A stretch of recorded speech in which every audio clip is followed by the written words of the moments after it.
Kilo 18, kitang-kita sa mga mukha ng ating SB19 boys na masaya sila na papunta na sila sa New Zealand bago pa sinalubong sila ng tradisyonal na sayaw mula sa tribu ng mga sinaunang New Zealander sa Auckland, New Zealand Airport.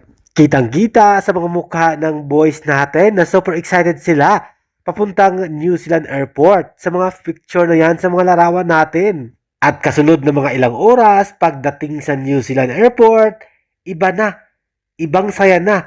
Very welcoming ang kanilang natanggap at open arms ang New Zealander government. At syempre ang mga sinaunang tribo na kung saan sumayaw sila ng Hongi o Maori. Tradisyonal na sayaw mula sa mga sinaunang nakatira sa New Zealand ang mga katutubo at totoong pamamayari ng mga lupain.